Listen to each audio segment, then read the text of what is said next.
ఏలూరు జిల్లా జంగారెడ్డిగూడెం మండలం గురువాయిగూడెం గ్రామంలో ఉన్న మధ్య ఆంజనేయ స్వామి ఆలయంలో కూటమి ఎంపీ పుట్ట మహేష్ ప్రత్యేక పూజలు నిర్వహించారు. ఆలయ మర్యాదలతో ఎంపీకి ఈవో కొండలరావు స్వాగతం పలికారు. ఆలయంలో ప్రత్యేక పూజల అనంతరం వేద ఆశీర్వచనాలు అందజేశారు. పార్లమెంట్ పరిధిలో నిలిచిన అభివృద్ధి పనులను పూర్తి చేస్తామన్నారు. అలాగే చింతలపూడి నియోజకవర్గంలో ఎప్పటి నుంచో పెండింగ్ లో ఉన్న చింతలపూడి ఎత్తిపోతల పథకాన్ని పూర్తి చేస్తామన్నారు. నియోజకవర్గంలోనే కాకుండా పార్లమెంట్ పరిధిలో ఉన్న ప్రజలు ఎప్పుడైనా తనను కలవచ్చు అని, దానికోసం ఏలూరులోనే నివాసాన్ని ఏర్పాటు చేసుకున్నానన్నారు. ఎల్లప్పుడూ ప్రజా శ్రేయస్సు కోసం పనిచేస్తానని, తనపై పెట్టిన బాధ్యత వమ్ము చేయకుండా ప్రజా సమస్యల పరిష్కారానికి కృషి చేస్తానన్నారు.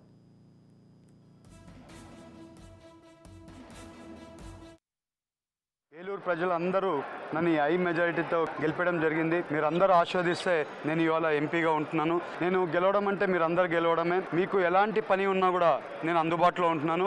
మా ఆఫీస్ అందుబాటులో ఉంటుంది. నేను ఇక్కడే ఇల్లు కడుతున్నాను. ఇప్పుడు ఇల్లు కూడా ఒక 6-7 నెలల్లో కంప్లీట్ చేసేస్తాను. ఇవాళ మేము చెప్పిన పనులన్నీ కూడా యువతకి, రైతులకి ఈసారి పెద్దపీట వేస్తాము. ఇవాళ నేను కలెక్టర్ గారితో మాట్లాడడం జరిగింది. దిశ మీటింగ్ పెట్టమని చెప్పాము. ఆ మీటింగ్లో ప్రతి ఒక్కటి మా విజన్ రైతులది, అలాగే యువతది ఈసారి పెద్ద ఎత్తుగా ఉంటుంది.